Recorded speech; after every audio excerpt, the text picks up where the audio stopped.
Good evening and welcome to the Mancunian Way. That's right, I'm back. Normal service will resume. Good evening, everybody. And yeah, Martin, as usual, is having an issue with his internet, his power, whatever, it's his normal excuses. So he'll join shortly, I have no doubt. Pat is also stuck somewhere down under. Again, I'm sure he'll appear eventually. But for now, we've either got the grumpy Alan and Ed, of course, over. Grumpy. Well, lovable grumpy then. I didn't say humbug. This is when you say humbug, Alan.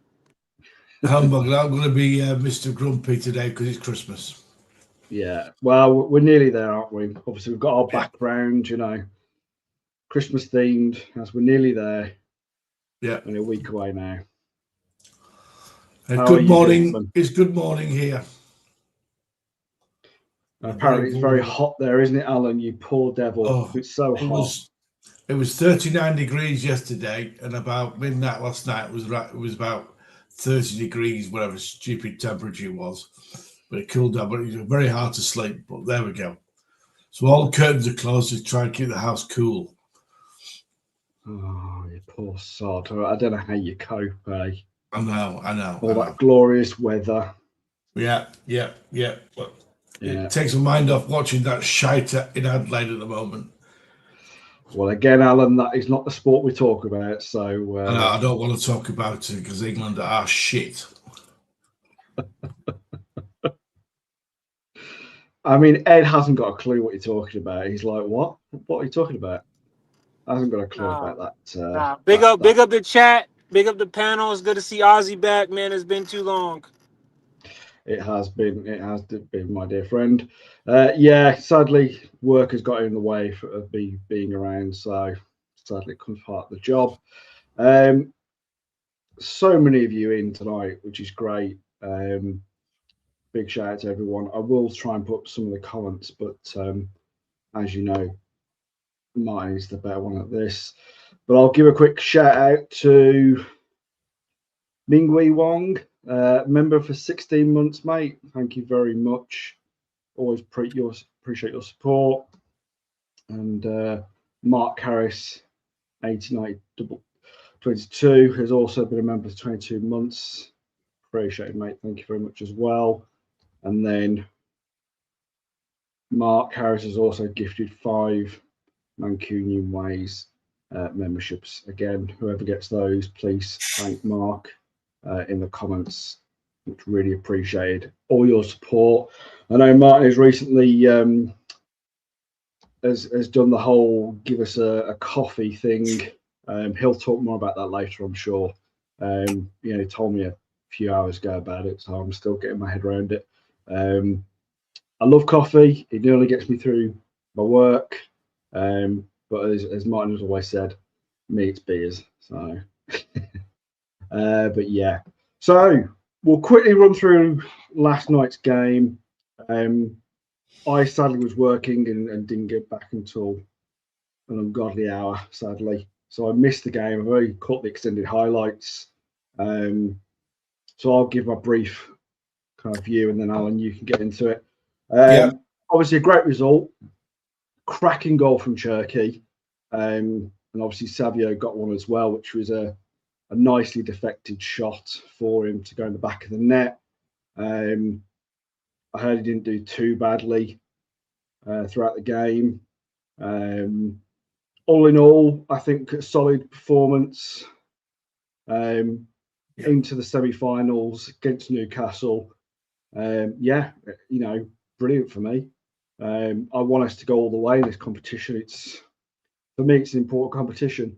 We've held it 4 years in a row, not so long back, and I think it's one of those. I think when you have, like we did last season, where we didn't win anything, I think it's if we win this, it just kickstarts us winning more with a brand new team. Half a brand new team, if I'm honest. So, for me, it's a nice competition to be in.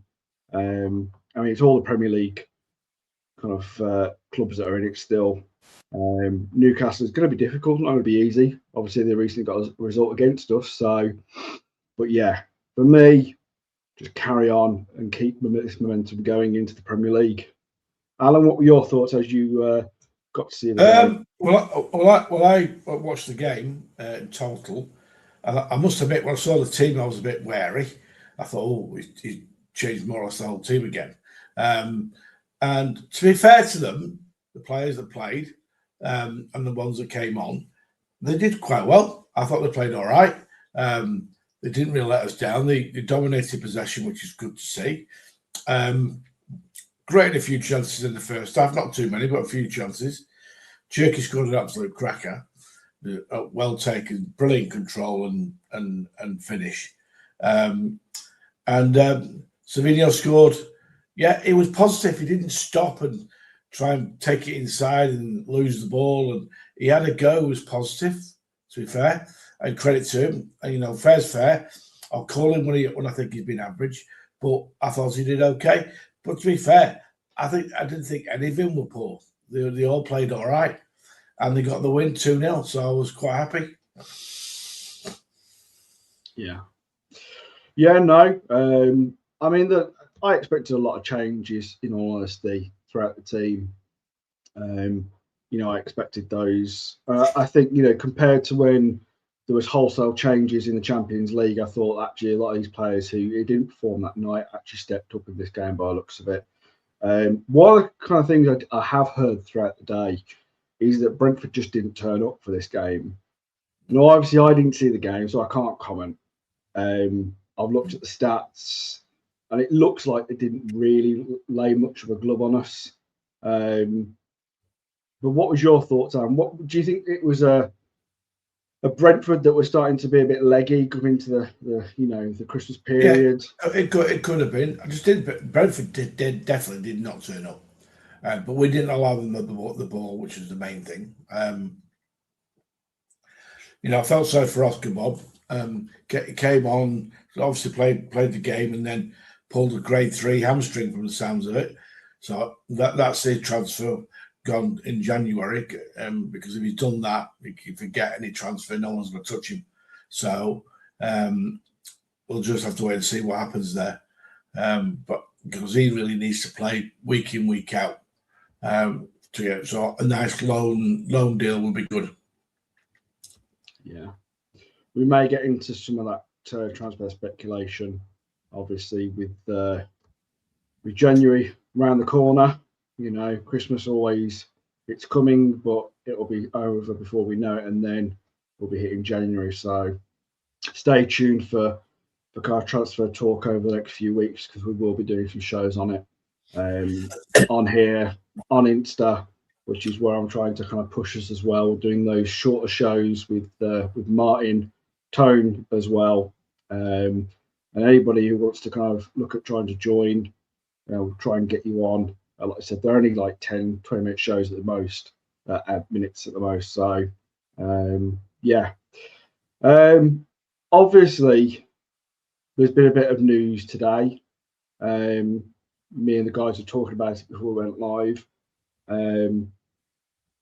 David Ornstein broke the news today that Pep could be leaving by the end of the season, and the replacement that was touted was Maresca at Chelsea. Now, when I first saw this, my gut feeling was it kind of smells like bull. Because, for me, and I kind of put this out on Insta earlier on today, I felt that, in all honesty, we're suddenly doing really well. I think a lot of people, a lot of rivals, a lot of the media were looking at City last season and going, that's it, Pep's done. He's washed up. His time's come to an end. City's dominance is coming to an end. And, he probably won't see out this contract. That's what my thoughts were when I first saw this news. And I think a lot of media, especially certain media out there, are pushing this agenda because they don't want to see Pep stay. They don't want to see this dominance from City anymore. They want it gone.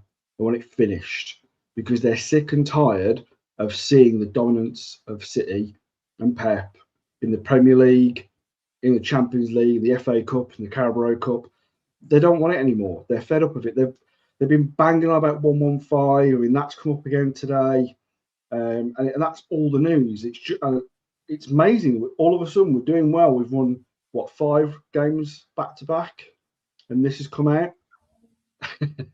Alan, we're not at school, but go on. Right. David Ornstein, massive Tottenham fan, right? Huge Tottenham fan from London, right? Every single year, at least one of all the reporters say Pep's leaving. Every single year for the past 10 years. I said that every year. Yeah. And Pep has got a huge amount of respect for the club. If he wants to leave, he'll pull the trigger, not David Ornstein.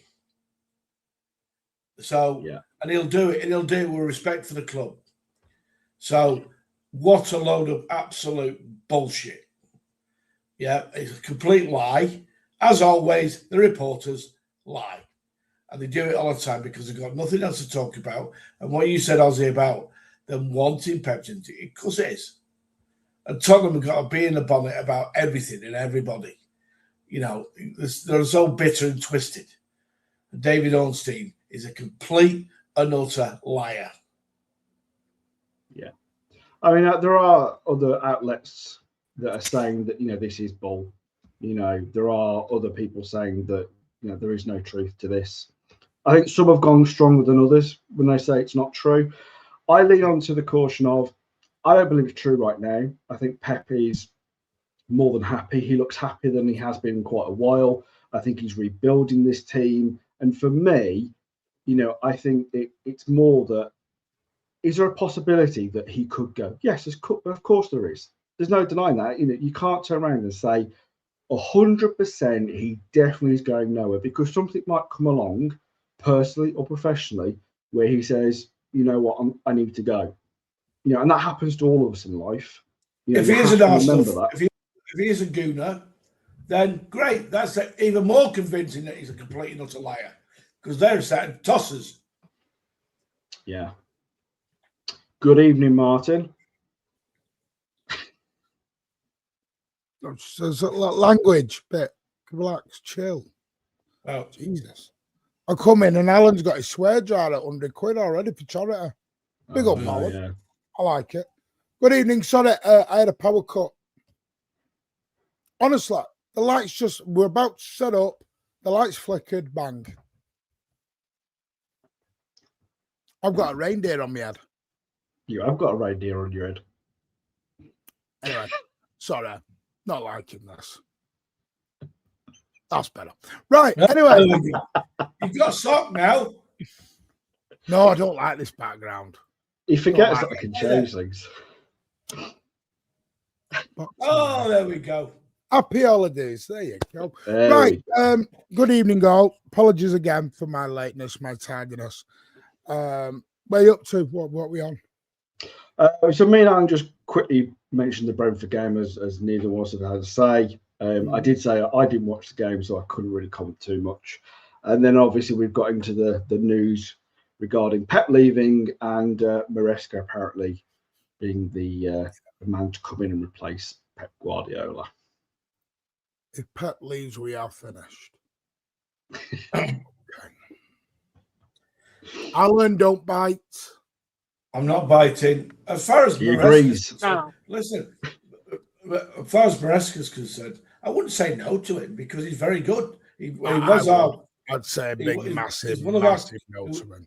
We won the treble when he was at our club as well as one of the coaches, was he? Yes, he was. Right, a good coach don't make a good manager. Anyway, right. Good evening, Ed. Good evening, Gaza. It's nice to have you back. Good to be back, mate. Even though it's only for a short while, Ozzy's going to have a little break. He's got a lot on at work and Christmas. So Ozzy's grace he's getting double pay tonight. But anyway, I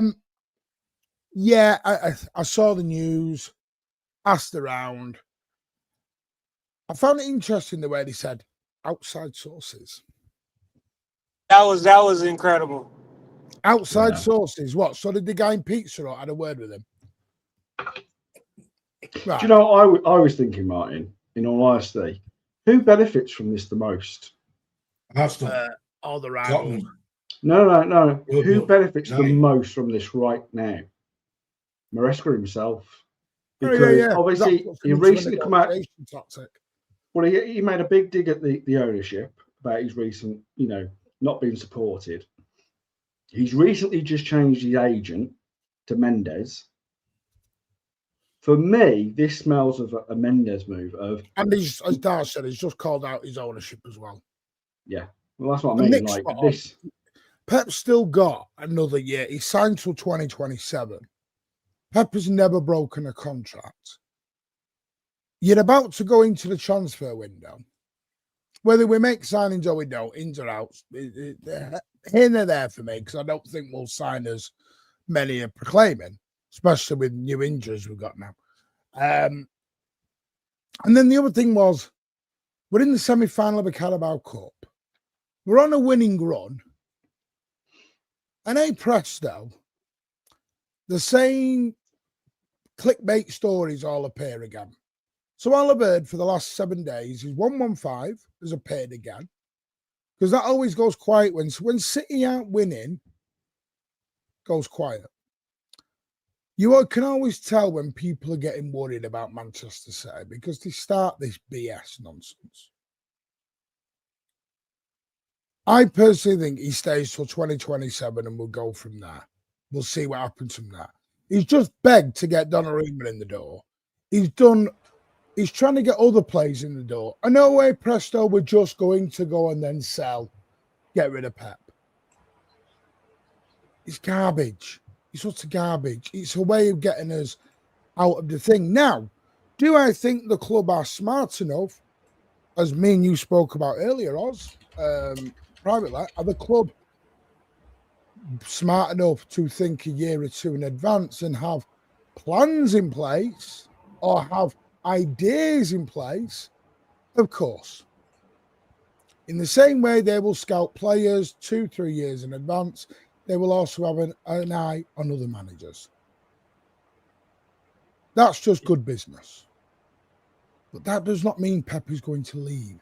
And it's intriguing because, I mean, we're going to find out tomorrow, obviously, in the presser, if he's there. I just think it's a load of garbage. I think it's clickbait rumours. I think the media have done a sound job. David Ornstein is Arsenal's mouthpiece. I don't believe any of it. Teal, it doesn't even matter about Enrique, because why would we bring in Enrique when Enrique's just sold Donnarumma?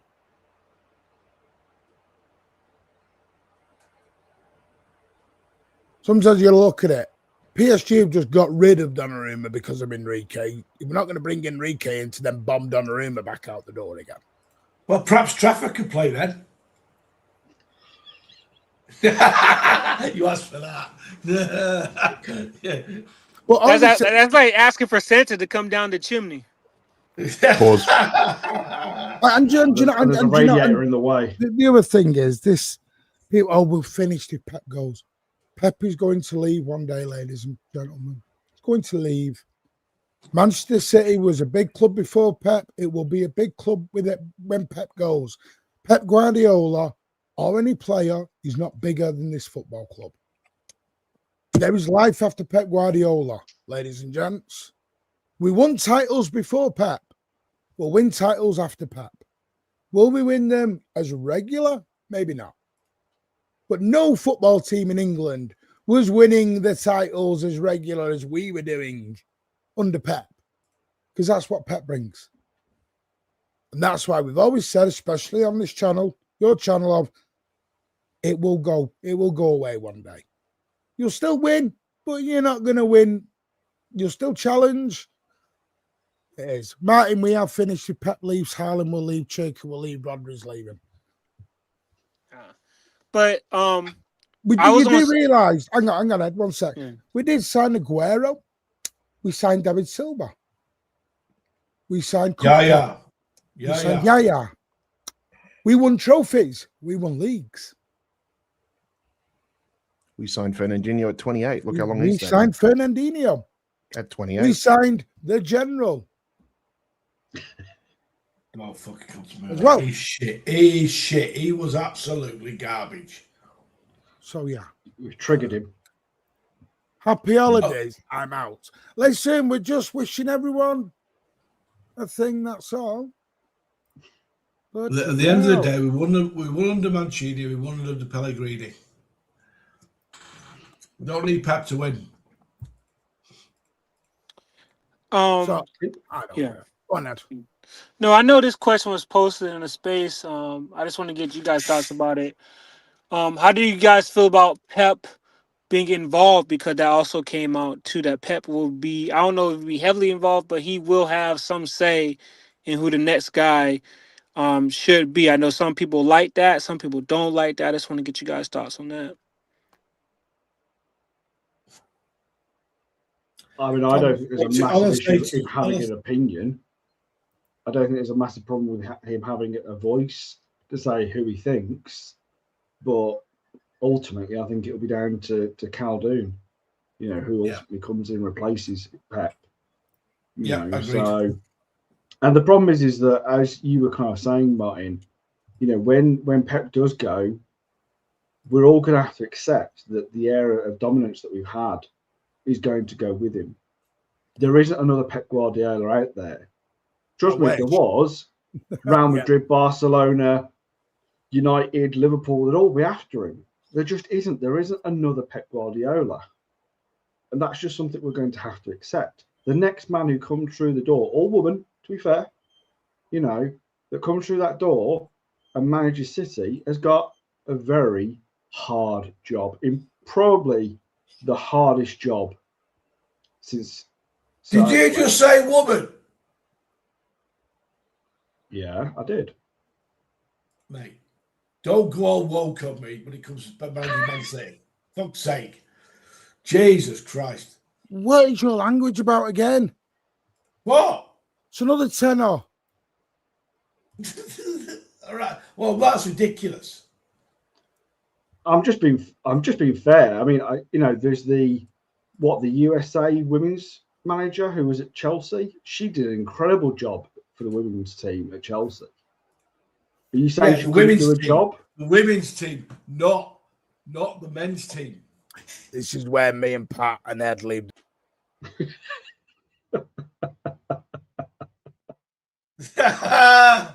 Don't get all woke on me, for God's sake.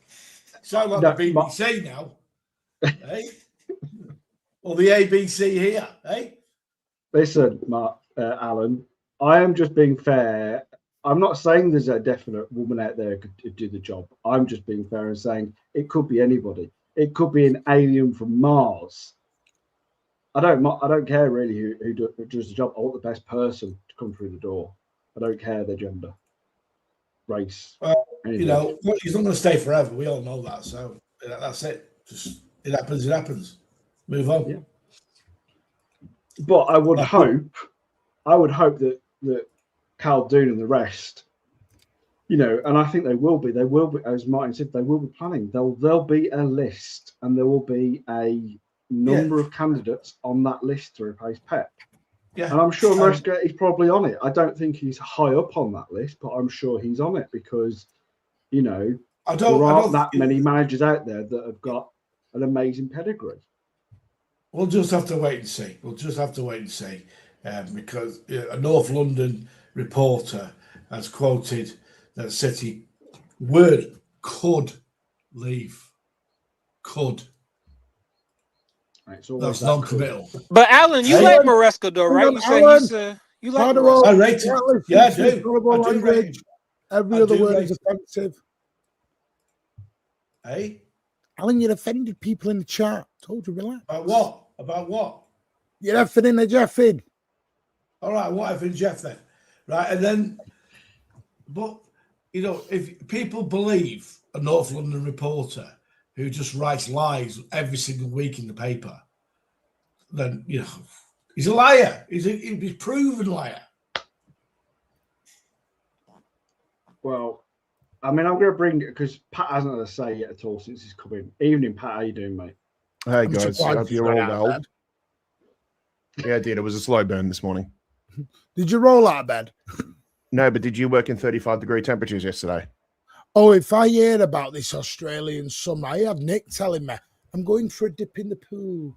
You know, just not. If the shoe was on the other foot, we wouldn't hear the bloody end of it, would we? Oh, mate, we did it last summer, didn't we? If you remember. Mm. Exactly. Yeah. He was lying on a beach in Turkey with what looked like he just swallowed a piano. Right, hang on, stop all this. Haaland's leaving in the summer, guys. You're getting all, you're tripping out here. Calm down a bit. Carry on, Pat. No, if we're just, you know, going on about, you know, what's happened overnight, yeah, of course, you know, it wouldn't be City's success without bringing down a few notches. And if you haven't already caught wind of it, then just, you know, book yourself in for an appointment this time every year. Whenever we get on a run of winner games, it's always, when's Pep leaving? 115. It's all AI. Rushing the bots. Yep, totally agree, Pat. So don't let it get flushed to you because it's just the same old routine. The only exception to the rule was last season when we lost 13, 14 out of 15 or whatever the hell it was. Everybody left us alone. But Pat, do you rate Maresca? Because I know Alan said he does. Yeah, a decent manager. And yeah, sure. I think he's doing some good things in terms of, you know, he's already starting to get some success with Chelsea, with the Conference League, with the FIFA Club World Cup. But sooner or later, you know, just getting those, you know, sort of fringe, you know, winning those sort of fringe trophies will only get you so far. I think sooner or later, the Chelsea fans are going to come down on him. I mean, you're talking about, it's approaching 10 years since they've won a Premier League. And given the spending that they've done over the last few years, which, let's be honest, has gone under the radar compared to what we've done and certainly what Liverpool have done as well. Sooner or later, they're going to come for him. And if, you know, he's not been able to perform at the highest level, then they're probably going to have to ask him to move on. Whether he's good enough to come back to City, I really don't know. If you had to give me a choice between him and Arteta, I probably would go with Maresca. I think Maresca is actually willing to sort of is probably better, has probably better in-game management as well. And I think he just does a better job with the tools at his disposal. I personally think, though, for me, we're looking at a slow burn in terms of how long will it be until Vincent Kompany comes in. Correct. Because Correct. What he's doing at Bayern, first of all, it's incredible. Secondly, he was always going to have he's always going to basically be one step ahead of the game in Germany, of course, because we all know Bayern have a monopoly in German football. But you got to beat what's in front of you, and what he's doing in Germany, what he's doing in Europe is really good. Playing some really good football with some damn good players. So if he continues that success, I can't see there being too much of an issue with the transition between Pep leaving and him coming in. And I think it's also smart too, where he's gone away from England as well, because we've seen, from former players who become managers, Frank Lampard, for example, is a standout, that it just doesn't work just throwing you straight in there. It takes time to learn how to be a proper manager, how to be successful, how to work with your players, your in-game management and things like that. And I think Vincent Kompany, I think it would help him with a club like Bayern, and we'll just wait and see what happens. But for now, things are good, and things certainly aren't the truth in the tabloids at the moment. So yeah, I'm happy with the way things are. If it means that everybody else is upset. Yeah. What's up, Martin? Would you guys take Nagelsmann? Honestly, I think his stock has seriously fallen over the last few years. I mean, I know he's managing an international team. He's hoping to obviously, get them to a World Cup final. But for me, I think you need to be a manager that's managing every day, managing a team. I want someone who's coming in from a club team, not a international team. I think you need that regularity. I don't know what you think, Pat, but for me, that I think you need that on your CV. Yeah, I believe so too. Yeah, I think at the end of the day, you need the best option that is going to give you sort of a seamless transfer to the club, because managers come in, they're obviously going to have new ideas and things like that too, but need to understand that the players that are going to be around you, or when a new manager comes in, they're still going to want to have the feeling that maybe you might change things a little bit on the pitch and just around the clubhouse and things like that. But if the ferocity and the desire to win and be competitive game in, game out is still there, then the players are just going to be able to transition to a new manager, quite quickly, actually. So for someone, I think that's the key. I think the key is how easy can players transition to a new manager. With a new manager, things are going to change in one way or another. But yeah, if the transition, to continuing to play competitively, that's what probably would make it easiest.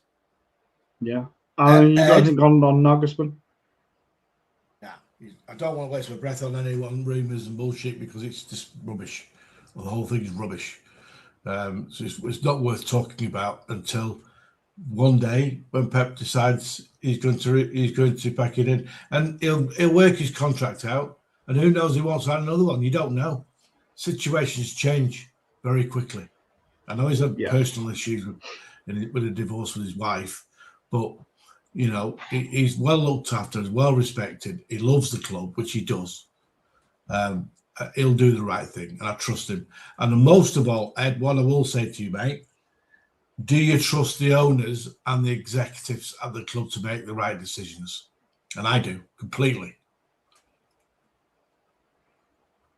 Yeah, I mean, I think we all do, in a lot of respects. We all think about what they've done for the club and what they continue to do for the club. They rarely ever put a foot wrong. Yes, we could go into the ticketing and stuff like that, and we know there's big issues there, but predominantly most of the time, when it comes to the on pitch stuff, they've pretty got most things right. We could go through things they have got wrong, but I think that the list would be more for what they've done good rather than what they've done bad. And when they did do something wrong, when they went with the Super League thing, Caldoon owned it. He just said, "My fault." I said yes. And I made a mistake, and he owned it on TV, which is good on him for doing it. At least he made that admission. So I totally trust the people that run our club, every single one of them. Yeah, I mean, I suppose this thing with going back to kind of company is, I mean, I'm with you, Pat, as well. You know, and I do think company would be probably the ideal choice coming in. But to play devil's advocate, obviously he's a City legend. Having that pressure of coming in as a City legend, and again, as you said, Pat, like, you know, he's coming in from Bayern Munich. Yes, they're a big club, but again, as you said, they're a one league club. Really, it's very rare that Bayern Munich don't win the league. You know, so is that pressure? Has he got enough experience coming in? Unlike someone like, let's just say, Enrique, who has obviously managed Barcelona, he's now PSG. You know, has he got more of a pedigree where you'd have more trust in him to come in and not immediately have that pressure like a company would? At the end of the day, company is an icon of the club as well, right? It's a big presence. Every league outside the Premier League is either a one or a two club leagues. That's it. Spain's a two club league. Germany's one club league. Italy's probably two. France is one. You know, and the rest of the teams to play against are Mickey Mouse. And the Premier League has got teams that can beat you. If you don't have the right attitude, they'll beat you. Any team. So the Premier League is the strongest depth without any doubt. If Pep has got personal reasons that he wants to have a break, it won't be for another year or so yet. It'll be 2027. And for far as I'm concerned, I'll shake his hand, give him a hug and say, thanks for everything. He's put our club on the world map without any shadow of a doubt. And we must thank him for that. And if we get a manager in that wins the league every now and again or competes for the titles every now and again, so be it. At the end of the day, he's given every single City fan what they dreamed of. And I've been in since 1971. And at the end of the day, I never dreamed that City would do what they've just done over the last 12 years, let alone anything else. Yeah, I agree with you, Alan. Do you guys think this hurts our transfer window coming up or transfers coming up? Because I know. No, this is what do you think Ornstein's trying to do? Yeah. What do you think he's trying to do, Ed? I agree with you. I think he's trying to unsettle. He's trying to unsettle. Yeah. Correct. Right. So, you know, he's North London. So at the end of the day, he's trying to unsettle the club by writing crap. Right.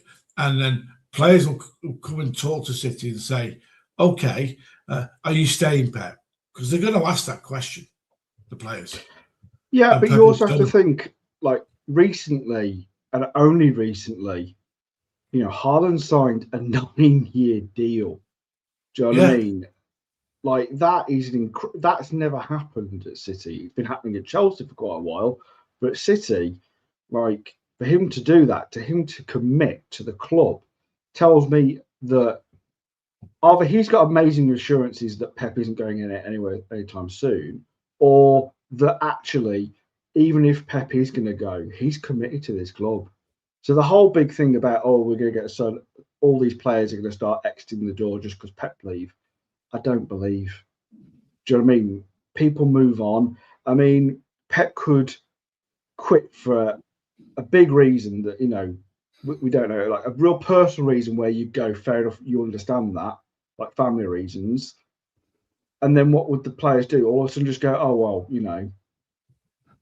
If he has to get, if he goes for family reasons, that's fair comment. That's fair.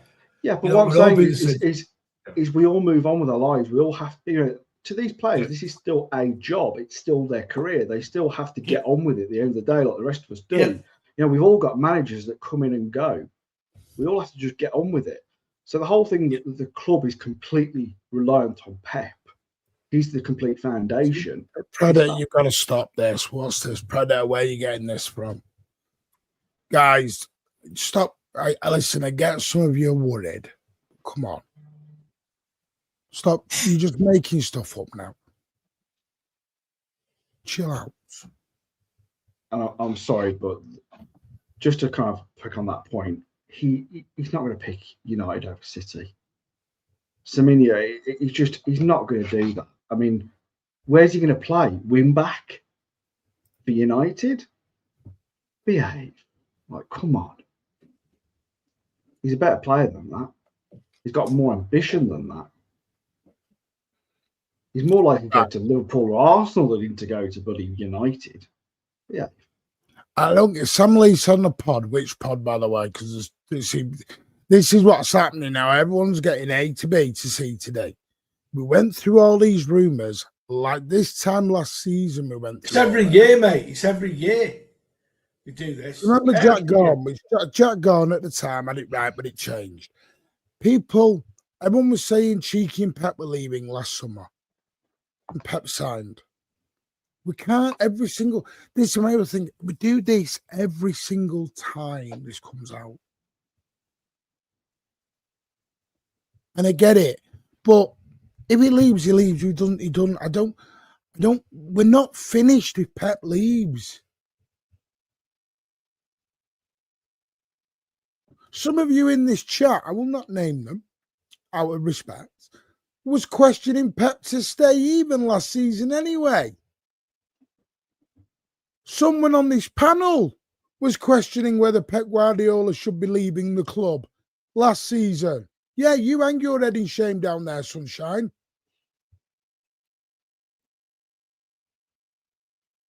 You was. You can see, yeah, you know. I did not say that. You did. You said, is it time for Pep to go? Time to go. Listen, I've got receipts. And I don't mean Morrison's ones. Or Asda, or any other shopping network is available, or supermarket. Costa. Let's not do this.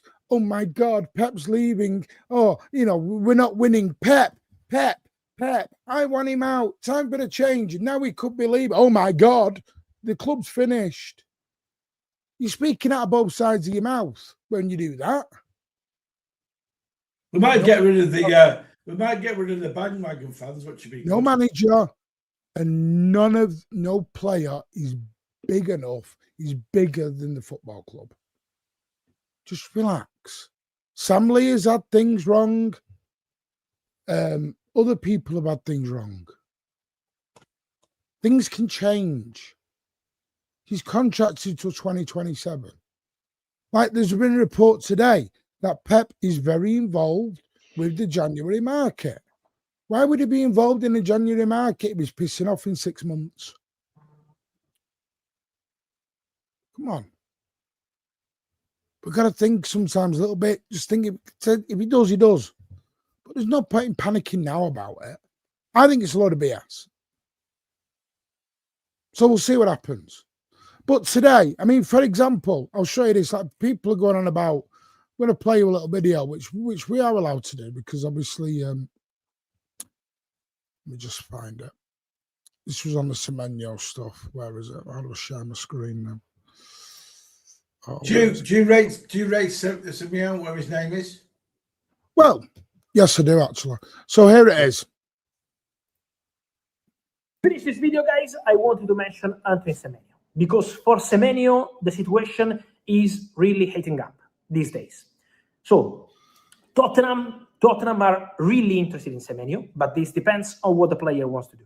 But Tottenham have genuine interest in Semenyo. This week, again, Manchester United and Manchester City called to understand the situation of Semenyo. Between Monday and Tuesday, some calls took place from Man United and from Manchester City to understand the situation of Semenyo. £65 million release clause. So these three clubs all called. Liverpool already called in November, but Liverpool are now assessing what they want to do in January and also what's going to happen with Mo Salah before deciding on Semenyo.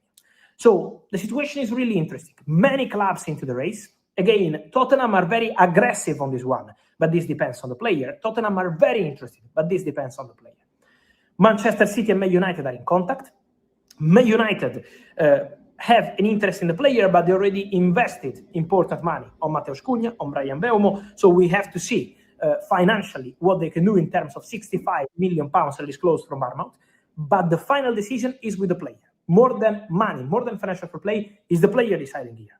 City and United both called in the last 48 hours. Then Tottenham have been spending in the past few days a lot of time in trying to attack the situation for Semenyo. And then there is Liverpool in the background, interested since November. But again, this depends on what happens with Mo Salah and also on Liverpool financial intentions, because maybe they could have different priorities in January. No, so there you go. Exactly what we said. We have contacted Bournemouth, and it's been said if Semenyo shows any preference to a club, then all the others will pull out. And the rumours are he wants to come to City. Well, if he does, he does. We'll see, won't we? Because United have concerns because they've spent money on Cunha and they spent money on it was the other one from Brentford. Mbeumo. So they've invested heavy into that area. Oh, hang on a minute. I thought Sir Jim said they were broke. They got no money. They don't spend apparently. It's the rule because it's because of the 65 million release clause that they have to pay all up front and not on drip. No, yeah. But what does it matter? See, that's the thing we do now as fans. I had this big debate last night on Twitter about this. Everyone gets triggered about the money. Unless they're knocking on your door and asking you for a check, does it matter? No. This is what makes me laugh. People were on about, why aren't City spending 130 million on Florian Wirtz in the summer? Why are we being cheap and getting Ryan Cherky at 30? And then all of a sudden, Semenyo's too much at 60.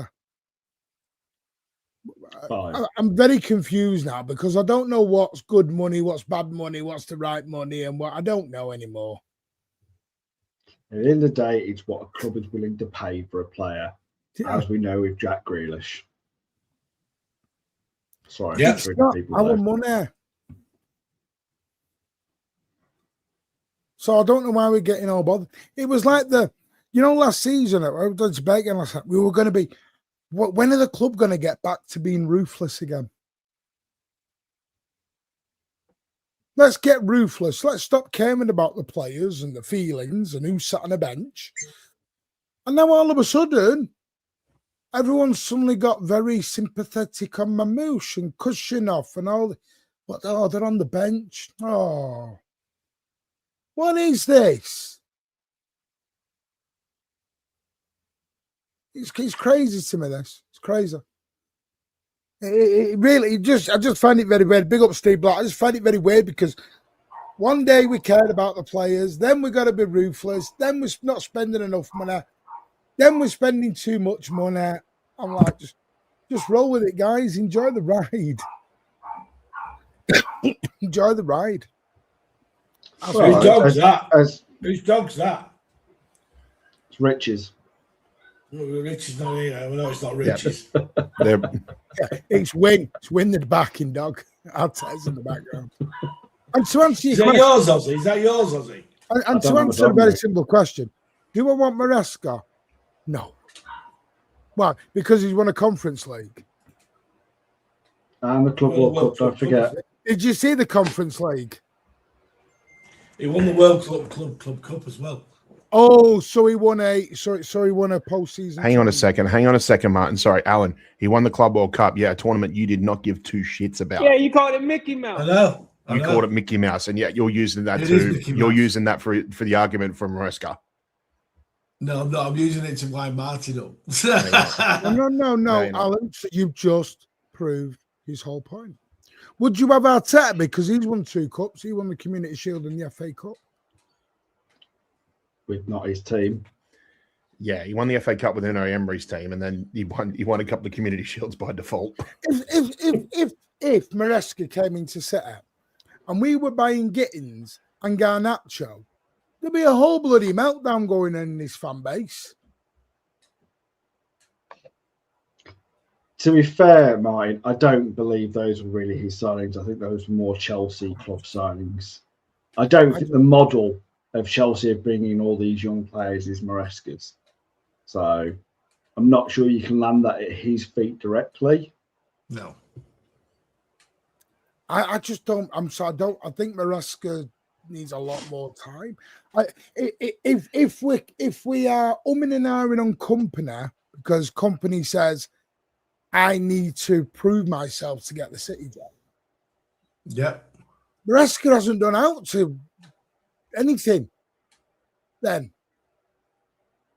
I'd rather have Company. I'm going to say this. No one is going to replace Pep. No. Nobody. You are said never that. going to get Pep version 2. In the same way, you'll never get KDB version 2. You'll never get Aguero. You just change things around slightly. Get a different profile or a different way you're doing it. And this is part of the problem. And this is why I worry. I do worry about the next manager because I feel like he's all he's going to be compared with is to Pep Guardiola. And all his achievements. It's like Moyes when he went into United. He was on a death walk straight away because there's no way you can replace him. But so has every manager's walked through the door since Alex left. Yeah. Do you know what I mean? Like they've all been compared to Ferguson. None of them have stood up to what Ferguson did and achieved. Not one of them. You know, and I don't want us to go down that road because they didn't plan at all. You know, Ferguson let that team age until they were all Here's Elliot. There he is. too old and done, and they had no real plan. It was bringing a manager they felt that could, you know, go on and continue to do some sort of work, but ultimately they didn't have a proper succession plan. They just thought, we're United and we can just carry on the way things were. And look how badly that landed for them. Look where they are now. I don't think that's City. I don't believe that at all. I don't believe that Caldoon and the rest are anything like United and their management team. I do believe that when Pep goes, we are far better placed to bring in a manager and maybe, as we've all said, not compete to the level we have under Pep, but I do think we'll be challenging. I do think we'll be up there. And I do think we'll win league and Champions Leagues again. It may take a while for whoever comes through that door, but we'll do it. Well, what's the 800 about? No, he sent me a text last night with all the shit on when I forwarded it to you. And he says, I'll bet you 800, which I didn't accept. So Bet you 800 what? Pounds. What? That Pep's going. That thing I sent you, and you went, nah, don't be so, we'll see. He sent me before I sent to you. Elliot did last night. Let's face it, it's on fucking Twitter. But Elliot's entitled to believe whatever he wants, and that's fine. I know. I'm not rising to because to me, it's an Arsenal fan spreading rumours because he wants Arsenal to win the league to unsettle us. That's all it is. Yeah. We're falling for it. Yeah. No, I'm not falling for it. I'm very relaxed on it. I don't think any of us are falling for it. Yeah, I'm not. Listen, the Pep era will come to an end at some point. Totally agree, but yeah, you move on. Yeah. It is what it is. But I just don't see how he walks out. Otherwise, it's pointless doing this whole January window then. Well, I agree. Totally agree. Because you're buying someone for 6 months. Why would Semenyo or Bill down the road sign a 5-year deal if the manager's off in 6 months? Exactly. It is what it is because you don't know. Are you good, Pat? Do you rate Samuel? Are we on Samuel now? What? Semenyo. Yeah. Do you rate him, Pat? Semenyo. What does that mean? Hang on, he sold his restaurant. So what? Maybe restaurant was doing bad. Hints. Restaurant wasn't making any money. Like no bar in Manchester making any money. Just like the entire restaurant industry, yeah. Now, Semenyo, look, a good player. Stats are certainly on the up over the last few years. Whether he's good enough to make the step up to Manchester City remains to be seen. But the stats are there. But then that is basically what determines the true character of a footballer. If they're good enough, to be, the top dog in a respectable team like Bournemouth, but then are they able to make the step up to a big club? Then that remains to be seen. But to me, the stats are there. The minutes played, the injury history isn't too bad. So yeah, I'd take a chance on him. I think one of the things that I really like about him is, from what I've kind of heard, especially his time not only at Bournemouth but Bristol as well, where he was a hard worker. He worked, trained behind the scenes, worked really well. He's always got a really good character. He's quite humble. I feel that if we go to, I mentioned Grealish earlier, but I don't feel this is a Grealish kind of signing where Grealish, who went for big money, obviously had the talent, but didn't really knuckle down and kind of do the best job he could have done. I think with Semenyo, I don't see that, in all honesty. I think he has got the character where, he'll recognise that this is a big step up, and he's the type of character that will come in and put a graft in and realise that he's not going to be first name on the team sheet. If we were to sign a Lise or a Rodrigo, they're going to, the type of players who are going to come in with big egos, big contracts, and are going to want to play all the time and expect to play all the time. And I just don't think that's true. I feel that that he's the type of player who'll come in and realise that this is the big step up, this is my break, and I need to work at it, and I've got to impress Pep if we want to be in the starting 11.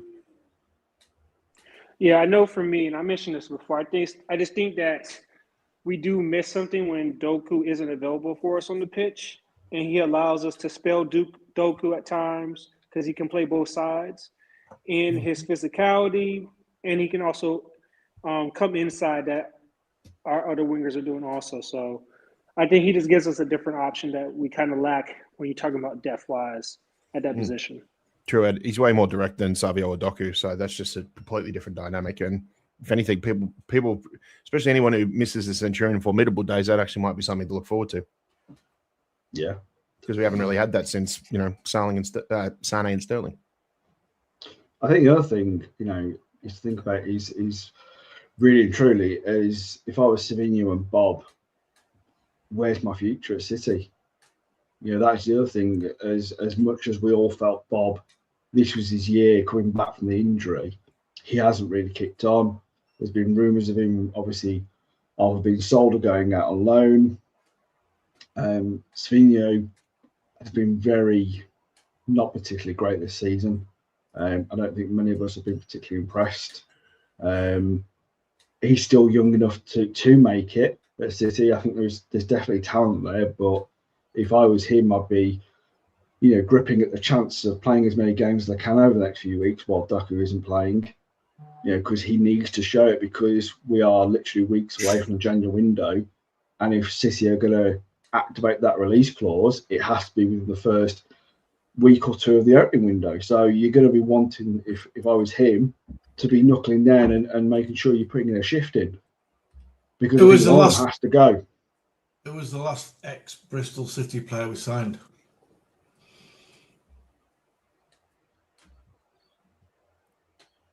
Martin should know this. The last what? The last ex-Bristol City player we signed. Oh, Sean Gower. Sean. If he does all right, if he does as well as Sean, he'll be all right. Big prize there. Yeah. See, this is the good Alan when he goes down memory lane.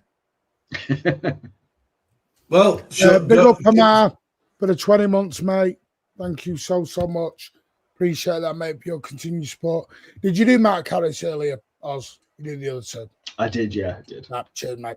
double check. Thank you so much. Really, really do appreciate that and your kind generosity. It does mean a lot.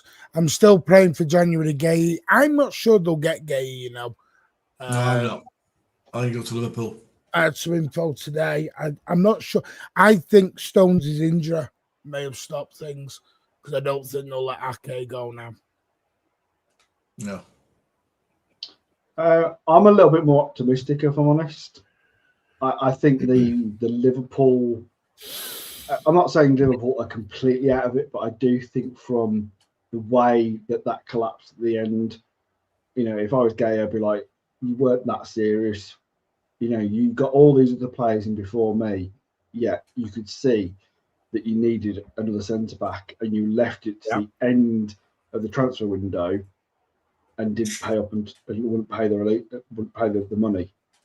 So I just think if I was him, I'd be looking at other options in Liverpool right now. You know, I honestly think that the bigger competitions right now are Real Madrid and Bayern. You know, those are the two clubs I think that are really up against City. Barcelona as well. If you're talking about a summer move, Ozzy. Yeah, possibly. Yeah, you're right. I mean, the only thing I'd say is money, and again, them being able to register players. So I think that what might rule them out because they've still got to pay wages and they're still apparently skint. So my more concerns would be Real Madrid, in all honesty. I think, in all honesty, as well, when it comes to Ake, you know, Ake's been told by the Netherlands coach that if he's not playing regularly, he's not going to make the World Cup squad. You know, so I think he needs to leave in January. I think with Stones, that Stones' position hasn't changed. He's always been injury prone. He's on the last year of his contract. He's not going to get another one. We need to start playing for the future without Stones, and I think Gay is that right person. Now, for me, it just comes down to how the club are going to sell it to him, because obviously he's got currently two other centre backs in that position, which is Diaz and Josko. You know, you're going to have to turn around and say to him, listen, you coming in, yeah, those two players are currently our two centre-back pairing, but you come in, you're going to get game time. There's plenty of competitions, and if you want to win all the big trophies, where you're most likely going to win them at? Under Pep Guardiola, you're going to win probably more under him. He's dead at the gym. I hope so. What are you doing? Yeah. Am I not on mute on that? I was like, yeah, I'm at the gym, guys. Come back. That sounded really. Yeah. no. You're about 2 days late for After Dark, mate. I was. We haven't passed the watershed yet. No, hey man, you gotta when you're in the gym, man. The key you gotta breathe when you're at the gym, guys. Oh, well, I know sound that, off. mate, but Oh dear. Alan will wake up with a horse's head in his bed soon and sign. Wow. Thought he was sneezing. Head working out in a bed. Right, well, anyway, we'll go around it quickly and then we'll move on because I do need to be done by 10:30. Ozzy. Pep, staying or going for you? staying. Pat. Pep out. Alan. Staying. Pep out in 2030. Yeah. Ed. Staying.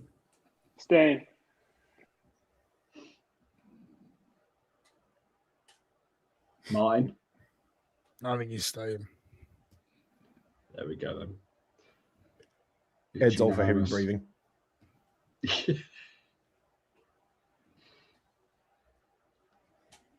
want to come back on that? No, I'm gonna let Pat have his jokes, man. You know, I'm gonna let Pat have his jokes. You know. It's what he's known for. No, right. I'm sorry, guys. I know I was really tired when I came on, but now I'm uppity because I got my tickets for Exeter. So like, get 10. Well, Alan go, it's only fucking Exeter. Right, he's coming over. What are you talking about, Pat? No, but then I May can the also say second, it's only AA batteries. I made a second, mate. Flight's booked. It's Etihad flight all the way home. I'll come over just to piss you off. Would you We can guys sit be next to worried We though? can sit next to each other the away game. Don't worry.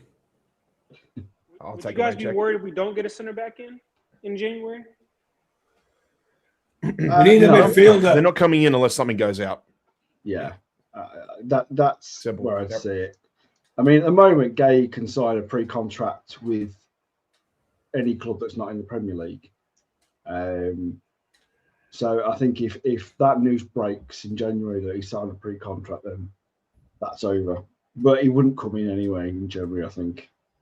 City were looking at him. Because I heard some rumors that the Bayern center back actually might have a pre-agreement with Real Madrid, so Bayern is pushing heavy for him. So it's going to be interesting to see what he does. Yeah. No, I think we've all said that he's a quality centre back, and I think anybody who gets him will be really lucky. The other thing that I know a lot of fans, especially when we say it, don't want to hear it, but it's still the truth, whether you want to hear it or not, but we do have to think about the homegrown quota, and we are going to be losing Stones and Aki, who are both homegrown. You know, Grealish is going to be going. By all looks of it, Trafford will be going. You know, so that's 4 players that are homegrown that are going to be leaving potentially in the summer. They've got to be replaced. You know, we have to have that homegrown quota. So Gay would solve that immediately. The rumours about Anderson would solve that. So Morgan Gibbs White. I think that ship has sailed. Not so sure. I'm pretty sure it has. I'd be surprised. I'll never say 100%, but I just don't see it. You just haven't seen a thing since the window closed, Alan. Actually, I think I'm pretty sure we stopped hearing anything maybe like 2 or 3 weeks before the window had closed last summer. Yeah. So unless there's unforeseen circumstances, I think if we're going to focus any energy on any player at Forest, it'll be Anderson from now on. Yeah.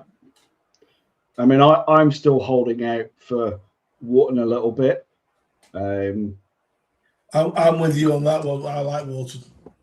I think he's excellent. I've been saying for the last few years now on the channel that I feel he's a player that City have definitely scouted. They're definitely interested.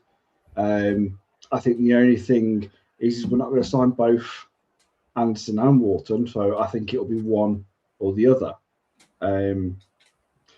The sad thing is for Wharton is that, you know, with Nico G currently doing what he's doing, unless Rodri goes, I'm not sure where he gets in.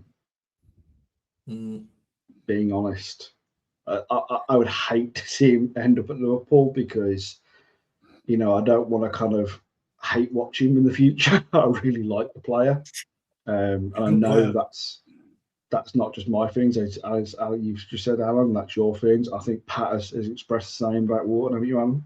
Pat? Do you think City will do business with Liverpool? Well, we haven't been scared to do it before. It's been a while, but why do you say that? Well, what about McAllister? He's in and out of the team at Liverpool. No, I think he's run his course. If we really wanted him, we would have got him before Liverpool came sniffing around Brighton. Yeah. Okay. No, there's gonna. I agree with you, Alan. I think he's a great player. I think he's a great player, He and he'd help any squad out. But yeah, I just think we've missed the drawbridge went up on that one.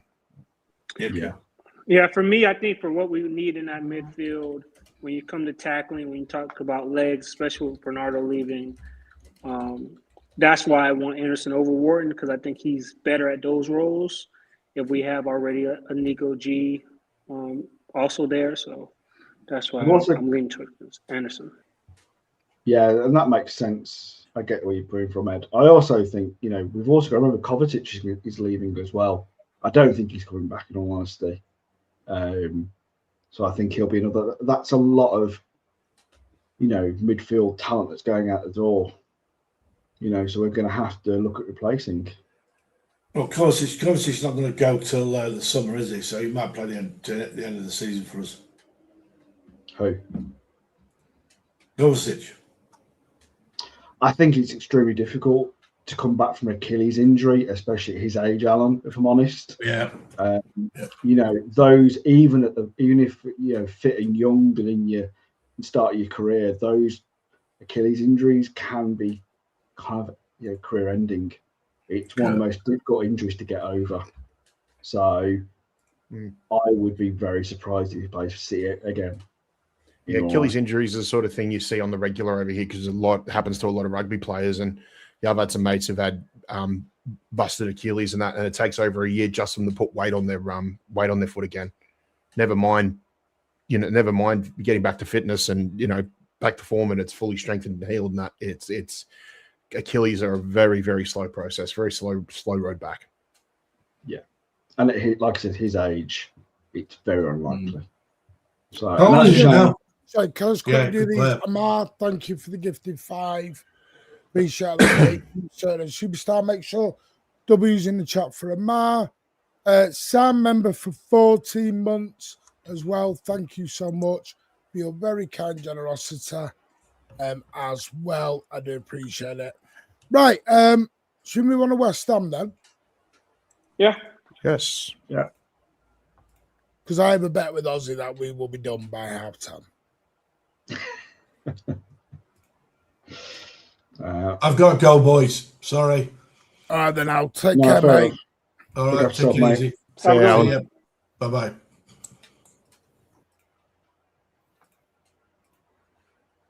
Right. So West Ham at home, 3 p.m. kickoff. How are we all feeling with that one? Well, we love a 3 p.m. kickoff because they do seem to come few and far between these days. Look, no excuse why we shouldn't, continue this rich vein of form. And with all due respect to West Ham, they are a shell of what they were maybe a couple of seasons ago. So you got to be confident, not too confident, like Ethan is at the moment, 7-0. But pray for West Ham, Dylan says. They are a bit out of sorts. The fact that they've just gone through a couple of managers already this season and barely hanging. Well, I don't know if they're still in the drop zone. Are they still in the drop zone, Martin? Yes, I was about to say they're third in the league. Yeah, so I wouldn't be surprised if they treat this a bit free hit, to be honest. You said in the last 6 games, they've only won 1 in their last 6. Their last actual win was, well, I'm just going to go, I'll go through it, I don't mind. The last win had a couple of draws, was Burnley 3-2 on the 8th of November at home. Their away form, they got beaten at Sunderland. They got slapped by Chelsea 5-1, 3-2. They won at Notts Forest 3-0. They got beat by Tottenham, beat by Palace, drew with Everton, beat by Leeds. Oh, they haven't won. They won 1 away game all season. It's the only place. Their away form shocking. So they won 1 game all season. Yeah, I'm just having a look at it here. It doesn't look like they've had, apart from Forest at the end of August, that's the only game they've had a clean sheet. Yeah, that's what I'm just looking at now. Like Pardo says, West Ham day's opponent caused Aston Villa quite a few problems. They did. I will say. See, Aston Villa are a weird team at the minute because Aston Villa seem to do bad, and then all of a sudden, the giant they come right at the right time. End. Yeah. Yeah, they come back in games a lot. For some reason, the last 2 games, they keep getting slaps and then coming back and then beating teams. So I don't know how they're doing it. And West Ham have only scored 5 goals in the last 6 games as well, so they're not really scoring a lot. Yeah, that's a big concern for them. We already know they're going to be in a deep block with Nuno. They're going to try to be hard to break down, and we already know the danger man is going to be Bowen. So we got to be ready for that ball over the top as best as we can, and we got to be able to break them down. And I like the momentum we have with some of our players, especially Cherokee, Foden, who can maybe score from long distance, as Cherokee showed, and Foden's been showing all season. So yes, I think this is a game you're going to probably miss Doku because of that threat on the outside to break it down from that way. So it's going to be interesting to see how Pep tries to clean up that middle of the park to get some shots off there. Sorry, my camera's been dodgy ever since the power cut. I think what it is, I need to go and buy a new camera. I think for Christmas, I'm going to have to put a new camera on Martin's Santa Claus list. Meanwhile, mine's still going somehow. Yeah. How's my camera died before yours? Exactly. Mine's been having glitches in the Matrix. For West the Ham's last left 2 back years. is a complete nightmare. See, I mean, well, because I like to do this. I like to have a look at who they played in their last. Because this is where they did play Villa in the last game, and their lineup was Areola, Wan-Bissaka. Is he still playing? Keep forgetting he still plays. I don't have a problem with Wan-Bissaka. I just obviously played United, but in terms of the old school right back, defensive minded, right? he's a good right back. Yeah. Mavropanos, is that right, Pat? I want to make sure I get this pronunciation. Oh, correct. yeah, Mavropanos, yeah. Todibo, Diouf, Magassa, Potts, Matias Fernandez, Lucas Paqueta, who we all know, Gerard Bowen, and then Somerville. On the bench for him was Hermanson, Kante, Kilming, Rodriguez, Scars, Souček, Walter Peters, Kyle Walker Peters, obviously Callum Wilson, he was a free over from Newcastle, and Igor Julio. Anyone there gives anyone the shakes or the shivers? Or now, one thing as we said 4 days, Rich made a good point in our group chat earlier. Are we all going to think this is Leeds United and Newcastle and we just got to turn up, slap them 5, and we're going to end up having a very difficult time? Or do you think we've learned from that arrogance a little bit? I think the thing with Leeds is actually they've obviously done a few big upsets since us. They beat Chelsea. I think, in all honesty, I think Leeds are playing better than West Ham right now. I think West Ham are in really poor form as you went through results. They're a team that are not particularly doing well. The morale is on the floor.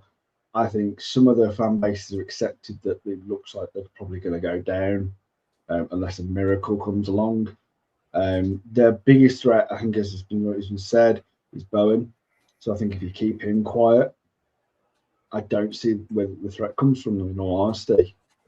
The team of old, of West Ham, where they were difficult and, a team that you go away to. Yeah, they were very resilient, weren't they, Ozzy? Yeah, they were really resilient. But now I just don't see it. I think that team has accepted their fate. Yeah. I'm not saying they're not going to be, it won't be a difficult game at some points during the game, but yeah, I feel the current run that we're on, it feels that this could be one of those games where we go in and we do slap them. And that's not just being arrogant. That's just being looking at the opposition in front of us and looking at them as much as looking at ourselves. And that's just what I see. The other thing too, Matt, is I think they're really missing Mohamed Kudus since he went to Spurs. Yeah. Just that outlet in the middle, that little additional playmaker, someone who can work alongside Jared Bowen. They're really missing him, I think. And it's amazing to see how much a team's dropped off in terms of where they were in league position over the last year or two. Did you see Karen Brady's comments on Kudos? Did you ever see that Karen Brady interview on Kudos? No. She said a club like West Ham, good with the PSI they've got, they needed to sell, and they thought the price was unbelievable what they got for it, for what his output was starting to give them. So they're more like they're looking at like, oh, we got him out at the right time. Yeah, I think when chief execs talk about that peak and the trough, of players, was it cheeky? So one of them used to talk about you try and sell them just as they're going over the edge, rather than selling them on the way down, so to speak. But saying that, Jared Bowen's never left West Ham. Now, I know I joke about his father-in-law. His father-in-law won't let him. Yeah, because Danny Dyer will kick his head in if he leaves West Ham. Yeah. You don't want to do that. It'll turn into an episode of Bobland. But you don't... Football Factory. Yeah, there are people who are, loyal. I think Jared Bowen. Saying that, I think he may end up leaving in the summer. But I still, West Ham are one of them teams where I enjoy watching. I always want them to do well.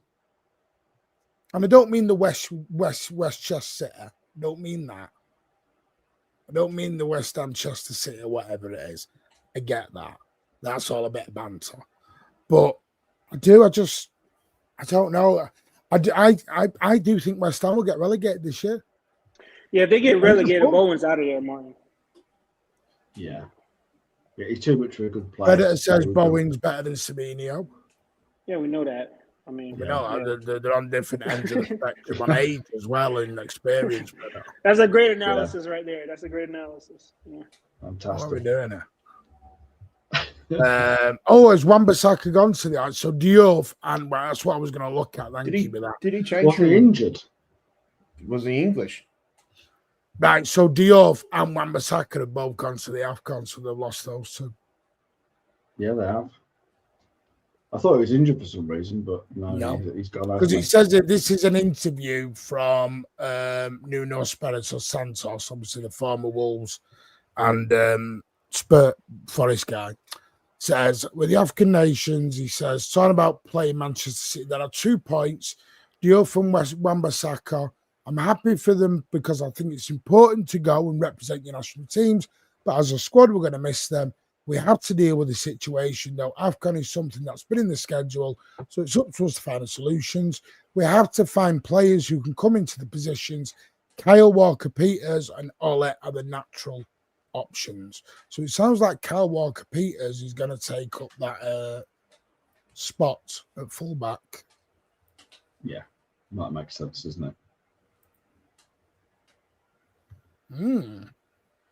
Do you, Martin, Pat, Ed, do you see much of a change from the kind of established 11 that we've kind of Pep's been going with of late? Do you think there'll be any sort of rotation? Pending injuries, nope. If it ain't broke, don't fix it. In an ideal world, we don't know where Rodri is, but I'd love to see him maybe come off the bench for 20 minutes. But besides that, yeah. If it ain't broke, don't fix it. Keep that squad going. Yeah, I think the team will stay the same. I think the call is going to be either if he's going to put Reiners in the 10 and move Foden out wide, or he's going to bring in Serginho at the left wing. That's I think that's the only decision he has to make for me. Yeah. Do you think, Ed, that with Serginho's goal, last night, do you think that's given a good enough reason to start for Pep to pick him, in all honesty? I mean, like I said before, I think you're going to need a threat from that wing spot because of the low block. So I think Serginho with his crosses, because he can cross, I think him and Nunez with those deep crosses are going to be helpful for us because we know how hard it is sometimes to score from that middle or create that space for that middle block area for the likes of Foden and Cherkis to get on the ball. So I think we need some wide threats in this game. I'll tell you the thing that slightly worries me is obviously with the lack of rotation, and I don't know if it worries you, Pat, but is obviously O'Reilly, Nico G, and Bernardo Silva have played a lot of games lately. Mm. And that is probably one of my biggest concerns going into this game is actually the fitness and of these players going into this game, because I think West Ham are going to make it difficult. I don't think they're going to make it easy. But is the lack of rotation right now going to be a problem for us? Because Bernardo Silva has looked very leggy in the last few games that I've seen him in. Nico G, I mean, he has no one to replace him if he goes down with an injury. As you said, Rodri's not back, and we don't expect him to come back really for this game, even if he's on the bench. And O'Reilly, as well as he's done, he's still a kid. He's still, and he hasn't got a backup now. With Aït-Nouri going to AFCON, so there's no one coming in to replace him. So with Stones injured, you can't exactly put not Josko out there. Then you've got to rely on an Ake. So is it that this, with the potential injuries or the injuries we've got and the potential departures of Mamouche and Aït-Nouri, is this Christmas period going to be more difficult than we realise? I think it's only a problem until it is. Right now, like I said, you said, Pep's still getting a good tune out of the players. Yes, they are playing a lot of minutes, but then again, a lot of other teams are playing a lot of minutes at the moment too, because it is that time of year. I think it also helps the fact that we are having 6 days between now and the next fixture, which, considering what we've done over the last few months, 6 days would feel like a summer break to some of these players, to be honest. And I think in a way too, some of the man management, game management Pep's done for certain players has been very good as well too. I mean, you can probably count in the last few weeks at least 3 or 4 matches where they've been able to get like someone like Nico G off after 60 minutes. Now, if you add that up, that's the equivalent of basically, missing like well over a game and a half worth of game time or managing fitness of more than a game and a half combined. So I think Pep's doing everything he can to be, do the right thing in terms of, as you said, managing the players' fitness, knowing what's the best squad that he can put out there based on what's the best output he can get from them as well too.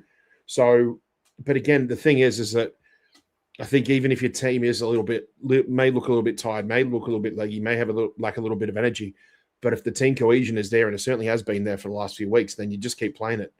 You might as well play it. If it ain't broke, don't fix it. Ed, what about you, mate? What do you think? I mean, we know our squad isn't that. I mean, we talk about our depth in our squad a lot lately, and I think Pep wants to rotate. I think we all want to rotate some positions, but I just think we can't afford it in the position we're at right now. I think that's just where we are, and that's why games like the other night are big for us when we can rotate and get the likes of Haaland and Bernardo some rest. And, it was good to get Nico G off and let Nunez. I was going to ask you guys about that. What you guys thought about that? Maybe something we can do moving forward as well in certain games, like in some cup competitions or certain games to dispel him. But, yeah, that's just where we are. Yeah. Yeah, I think, some of the players that played last night, I think have definitely got an opportunity to try and help us out over this Christmas period. I'm looking at Kuzanov, I'm looking at Rico Lewis. I think those two players can definitely help us out because I think they did step up from what I've seen out of the game last night. Reinders is the one that I really feel needs to step up over this period. I know he got the assist last night, but his consistency has been pretty bad, if we're being honest, since Wolves. He's looked lost. He's looked out of his depth. No, I'm giving the credit for last night. I mean, I'm just saying that since the Wolves game and last night's game, we haven't seen enough from him. He hasn't done enough. No, I agree with that. Yeah, no, I would wholeheartedly agree with that. I'm just looking at the squad then, and I mean the Brentford game. If you look at the players who stepped up, you're looking at Gonzalez, plays every week anyway. Gurka, you'd say he's in our 11 anyway. O'Reilly, he's in our 11 anyway. Hushinov had a very good second half. And Semenyo is sort of borderline, sub ready to go in. Or people, some do, some don't. I looked at it last night, and Phil Foden obviously came on. I looked at it last night, and there was, again, I watched the game back. Ake was solid. You can say Ake was solid. Ake. Did anyone who was normally a bench player stand out for you and go, get me in your 11 for the weekend? Do you know what I mean? Did you come away going, you know what? I'd stick a bit of Rico Lewis in that midfield Saturday. I'd stick a bit of... Who else was there? God. James Trafford in. Would you put Hushinov in? Would you put, Semenyo in? Would you put McKenzie? That's my issue. I was having this debate last night with Spartacus. I think this is why we're trying to go shopping in January a bit. I don't think our bench is good enough to come in and replace some of these 11s. And you're going to think I'm being harsh. I probably am being harsh. You're probably right, man, because I wouldn't be surprised if this majority of this squad keeps playing until Exeter. Because they're all decent, they're all tricky fixtures, they're all tough fixtures in their own right, all the way, and all these league fixtures up until we play our first FA Cup match. Well, let's go through the bench. Haaland, you expected him to come back in? No, Macassar will keep his. No, Donnarumma's going to come back in. Gavardio's going to come back in. Mateus Nunes is going to come back in. Ruben Diaz will come back in. Bernardo's likely to come back in. And Foden came on. And I think this is the issue I think Pep's looking at on the board, and they're like, 3 years ago, we kind of had these players who were coming off the bench, and they were like, yeah, I'll give you a reason to start me at the weekend. Yeah. I don't think anyone's grabbing that chance by both hands here and going, yeah, play me, lad. Nah, for Foden to have to come on when one player goes down, I think says everything. Yeah, that was the other scary point. Bob goes injured, and the first play we bring on Phil Foden, and you're like, okay, yeah. But I think this is the thing that I've especially said this for a long time, is that, you know, when I want players on a bench, I want those players absolutely chewing at the bit to get on that pitch. I want them to be challenging the first 11, and I don't think we've had that from enough of the players who are on that bench currently. You know, I look at someone like Marmoush, who I know he had the injury at the beginning of the season, but his lack of playing time has worried me, because he's come on mainly on the 80th minute, which tells me there's something going on behind the scenes that we still aren't aware of. I know he's gone to AFCON now, but I mean, for me, a player of his quality, he should be getting more regular game time. He should. Now, I know a lot of people say, well, he's got Haaland in front of him. That doesn't mean he can't come in more than he has been. So for me, that is worrying that he's not getting that time. Yeah. You know, there are big questions around Savinho still. There are big questions around Bob. There are big questions around Reinders, Rico Lewis, Ake, Stones, Trafford. I mean, I'm naming an entire 11 there. And I don't think we should be in that. I don't think we should be in that position, Martin. I don't think we should be in that position where we are questioning so many players. Now, I know all these players can't be starters all the time, but I don't think we should have this amount of players and having such big question marks above their heads. I think we should know that the players we've got on our bench are good enough to challenge, and we haven't got worries that, well, maybe they're going to go because they're just not good enough. Yeah, I mean, for me, go on, Ed, sorry. Yeah, I think for me, I think Marmoush is a big talking point for a lot, but I just don't know for what is being asked of our, from the wide positions. Could he come inside? Could he do that? I think he could, but sometimes his touch isn't the best. And I think with sometimes how our midfield is, Pep isn't willing to risk a bad touch and you're on a transition at times, and I think that's the killer. If he had a better first touch, I think he would have played more at some points in time. But when you're asking him to go out wide and beat a man, I just don't think he has that skill set. I don't think the problem is that he never played as a winger at Frankfurt. He's not a winger. He played centrally behind Ekatike, and that's why they bagged so many goals in that assists. All right, but I'm gonna play devil's advocate. Why can Doku do it? Why can Doku come in more centrally and do that job when he has, because he's been barely playing on the wing this season? No, I agree. Because it took him 3 seasons to do it, Oz. That's the only thing. Yeah, but you're talking about two different players. You're talking about a young player in Doku who's 23. Who's still finding his feet, and you've got Marmoush, who's a professional player who's been playing at the top level, has done it at Frankfurt, has come into City and also done it. Are you telling me that he can't do that job? Seriously? I think it's the first touch, Ozzy. I think it's the first touch. You think he could be in a tight space? He bags 3 goals. He's played a lot of games rusty, to be honest. He's been so stop-start this season. But this is what I'm saying, Pat.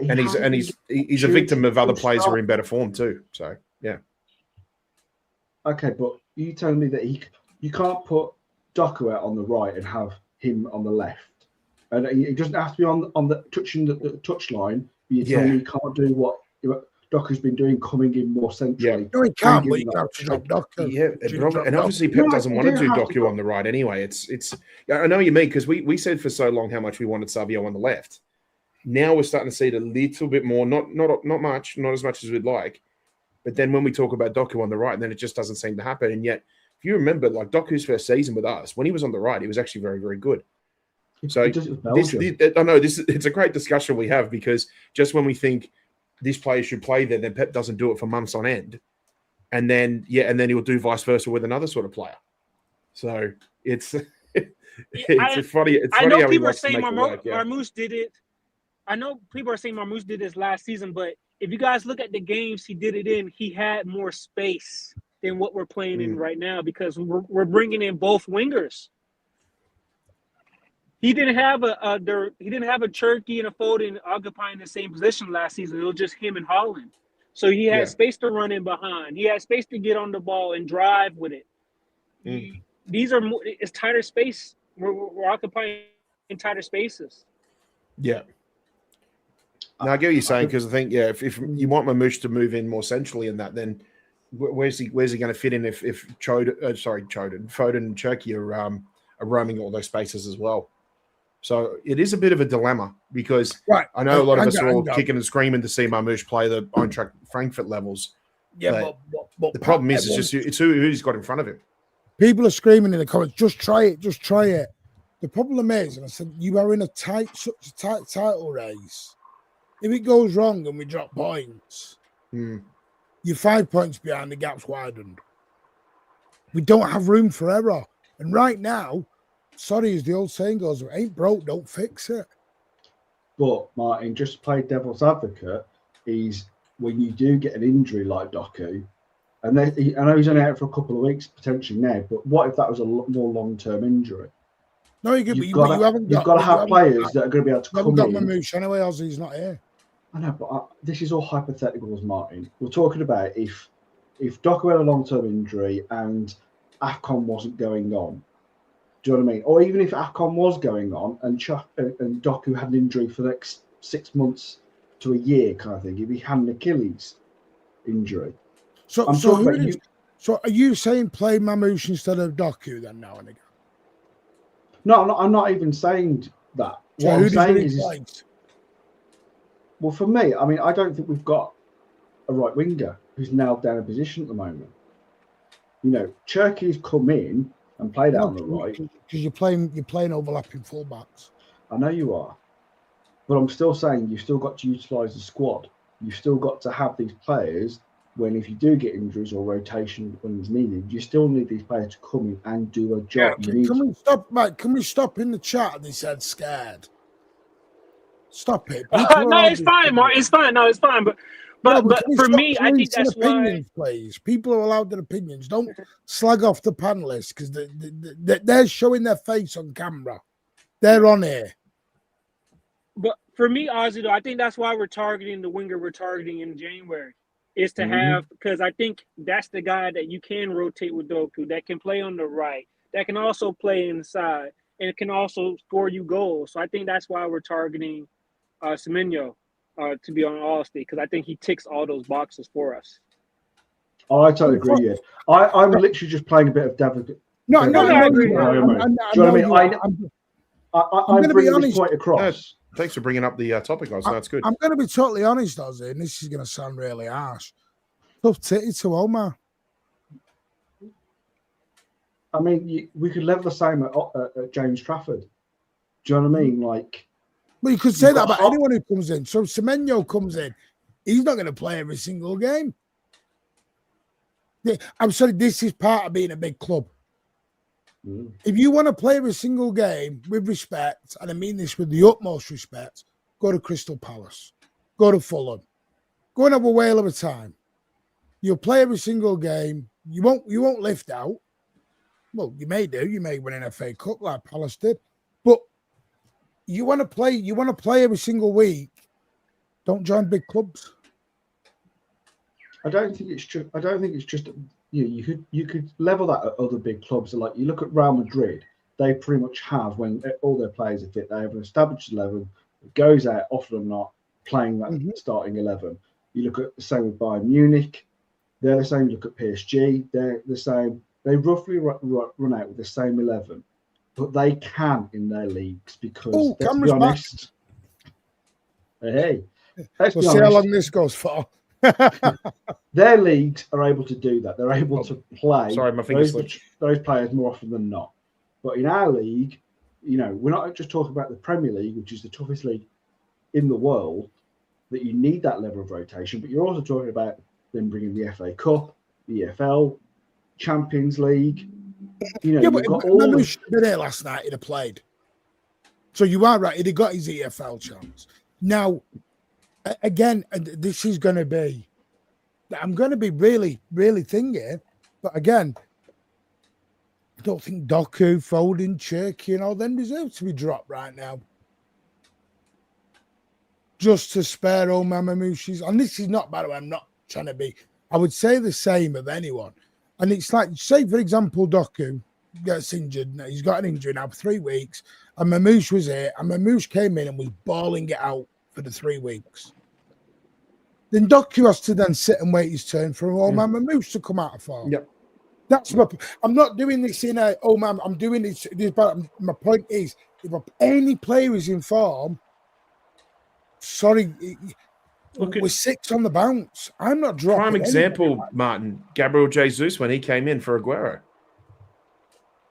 So look, we need remember to, that this, he couldn't this, get this Aguero is couldn't where get back in the squad. This is where the you don't have agenda's to go that far back. You don't have to go that far we back. need to be more ruthless. Bench Foden. Foden's in form. If Foden's not in form, then don't play him. Foden's in the top 5 scorers of the Premier League. You're not dropping him at the moment. Foden. What is this? We want to bench the guy that we all complained about last season, wasn't producing, wasn't stepping up, and now he's hitting the form that he was when he was Premier League Player of the Year, and we want to bench him so somebody else can. Come on, man. That's not how it works. If Foden was playing the way he was last season, then yeah, bench him for Mamouche. But Foden does rest. But going back to your point as well, is that you don't have to go that far back. You look at Rodri currently. Let's be honest, Nico G is absolutely playing brilliant form right now. He's doing a fantastic job. Are you telling me you're going to drop him to bring Rodri back in right now? As good as we all know Rodri can be, does Rodri automatically start ahead of Nico G right now? Because I don't think he does, if I'm honest. No, right now I think it's his spot to lose. Yeah. And I think Rodri's injury favours him for now. But then again, just shows the ruthlessness of this club. A fully fit Rodri will still have to prove himself back in the squad. What does Foden offer apart from box crashing? Oh, Jesus. I'm not even. Man, you know he's put on a play for Haaland a few times when Haaland has missed. You know that, right? Foden scored like 6 goals in the last 4 games. What we're doing now. I mean, he's outperforming a lot of other players in his position that are so-called above us in the league. I mean, come on. Yeah. And again, before anyone goes, oh, your Foden's. If Foden was playing crap like last season, 100% put him to the bench of Mamouche. My point is, you don't bench informed players. But you know, the funny thing is, I'm going to chuck one out here. Why don't we bench Haaland then? Because he was bought as an Erling Haaland backup. So why don't we bench the big man for Mamouche then? And put him in his natural position. Hey, there could be an argument because only over the last couple of weeks has he been scoring again. I mean, he didn't score a goal. You know what I mean? After Newcastle. Nobody's saying bench Haaland for Mamouche, have you? Have you noticed that one? No one's like, it's like the Alvarez thing. You said this last night, Ed, which was funner. And it was Alvarez last season, for example. Everyone's now crying that Alvarez left because he didn't get minutes. But when Alvarez was playing the 10, everyone moaned about it because he can't do the 10 role. His first touch is appalling. What's he doing here in the KDB role? Again, I'm going to say this, which was I'm going to be very blunt for everyone. Oman Mamouche was bought as Erling Haaland's backup. And he's paid very well to be that backup. He's paid nearly 300 grand a week, life-changing money that he'll never get again anywhere else. I think he's quite happy to sit on a bench for a couple of years and just see what happens. And in all fairness, Martin, he knew what he was doing when he first came to City. Again, he did know Erling Haaland was here when he walked in the door, you know, guy. Yep. Yeah. Awful, but as ruthless as we are, I still think, you know, we've got a manager and the club that is willing to give players an opportunity too. And if Mamouche comes back from that AFCON in form, scores a lot of goals, it gets Egypt deep in that tournament, I'm sure City will find an opportunity for him to play. And if he can't step up or can't continue that form, then he's going to have to be relegated back to the bench. Yeah. But that's, thank you, Sam. But Pep didn't say he was bad. That's just, again, quote. He said he was bad off the ball, on the ball. There's a difference between that sort of thing. How many times did we used to say about Kevin De Bruyne? They said he used to have games where he was terrible until he wasn't. By the way, he could go 80 minutes without a game, without any just sitting in midfield, and then either score an absolute worldie or have an incredible pass through to Haaland or Aguero.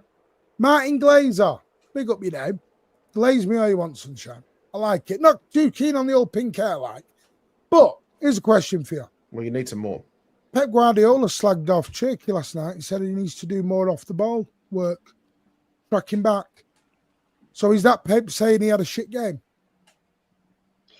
Do you know what? Just to kind of get onto that, if you notice that Pep, when we lose, he will not criticise players. He just won't. He won't criticise the players when we lose. When we win, he will make critiques. He will make certain criticisms because he can. He's that's what he'll the feet do. On the ground. Yeah, exactly. So, and that's the time where you do need to do it. You do need to say, yes, we've won the game, but we do need to also. He said he needs to be a bit more.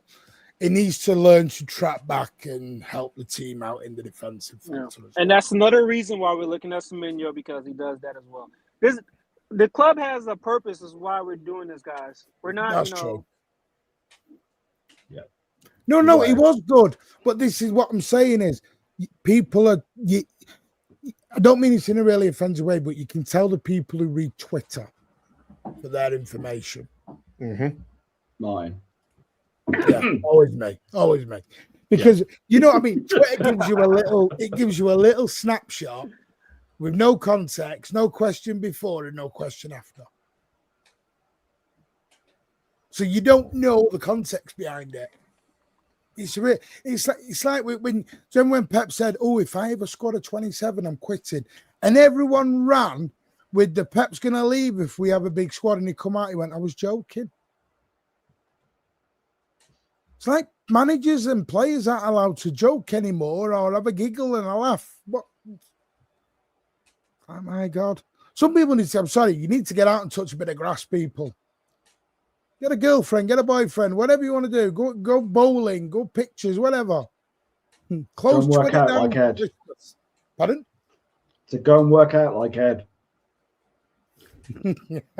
Work on your guns. Just don't breathe while you're doing it. Yeah. Listen, at least on a live stream, eh, Pat? Yeah. It's very. What's the word? Listen. Last season, I was this. Felt sorry for the players and I felt sorry did all that. But I said, they get one season with me. One. You got a season off. I'll give them that. But I said this season, I want to see the old City again. And we're seeing it. And now we want to go back to the way we were last season and playing Kumbaya, feeling sorry for everyone again. Poor Rico, he's not getting minutes. Let's give him 5-10 minutes. So we're winning 6 on the bounce. We're scoring goals without Erling Haaland. I think that's about, how many goals is that without Haaland? I think Haaland's only got, is it 3 goals or something? 3 goals, yeah. I think we're on like 14, 15. Is it 14, 15 goals and Haaland's only scored 3? Yeah. No, I think we're on 17. He's only scored 3. Oh, 17 and we scored 3. So where's the Haaland is shit comments? Where's that we can't do it without Haaland? It's just, it's No, crazy. I know we're supposed to be dropping off here shortly, but Yeah, but we Yeah, are. well, with time's ticking. No, we are. These I'm discussions were Batman. easier when Joe was up front. does anybody think that Nunes could spell Nico G some minutes if we're up 3-0 or things like that in a few games, and we can rotate some stuff that way just to spell him some rest? It's possible, but I said before, Ed, it's like Nico G's had quite a few fixtures where he's only played 60 minutes, so that goes a long way. Like, it adds up if you start doing it for a few fixtures in a row. The other thing too is Martin, can you tell me again who were the first teamers that were on the bench that didn't play against Brentford? Donnarumma, Haaland, Bernardo Silva, Ruben Diaz, Josko Gvardiol, and who was it? Oh, hang on. You mean Brentford or Leverkusen? Brentford. No, against Brentford. Yes. Brentford. Because the reason I say that is because basically since they walked off the pitch at Selhurst Park to when they play Forest, they've only played 90 minutes over the space of nearly 2 weeks. Oh, we have got an update, by the way, just before we leave. That's that for a lot of those players, that would be considered a huge rest. Yeah. That's a big rest, especially for this time of year. Martin, while So you're when you doing think that, about it, do you want compared me to previous Christmases, compared to previous Christmases, to have a 6-day gap for a lot of those players between a combination of a 12-day gap between 3 fixtures, I think that's huge as well too in terms of rest time. Better news for you. The players are having, I got told this, players are having their Christmas dinner tonight together. So they've probably had it by now. They're training tomorrow. Playing Saturday. Light training session early on Sunday. They've got Monday, Tuesday, Wednesday, Thursday off. Good. Yeah. So there you go. You might even see a few of them pop down to the Iberian Peninsula. More than likely. I am Just not before we against go, Foden. I Martin. feel like Pep is scared to rotate Foden and play Mamouche there. Foden needs to rest soon. But everyone needs to rest. But while they're in form, like we just said, they're going to have Monday, Tuesday, Wednesday. They're having 4 days off, mate. How many days off do they need? Any transfer updates? No, not really. The only other one is Palace. Really want Oscar Bob. But it depends how long Oscar Bob's out for.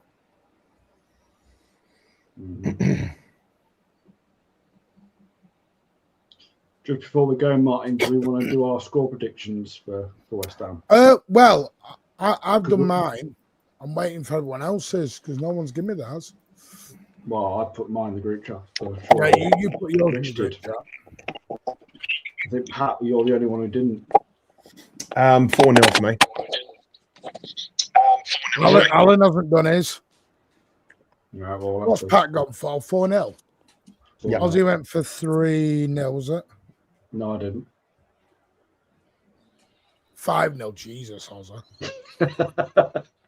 Yeah, I know. Rich has gone 3-0. I did say earlier, I felt this is the kind of game where we could see that because of how bad West Ham currently are. Well, I just felt like 4-1. 4-1. Right, we'll have your prediction as Alan's then. So if it goes wrong, Alan, blame Ed. You shouldn't have left early. You're bottom of the league anyway, Alan. It's not like you're getting back anywhere on this situation. No, he is basic. No, I was going to say West Ham. He's more of the Wolves. By the way, quick one on this. Thoughts on this, guys? Because this was shared by a United fan as a bit of a joke, but this is actually true last night. And I hate to do this, but it is actually true. But yeah, they're building an extension, guys.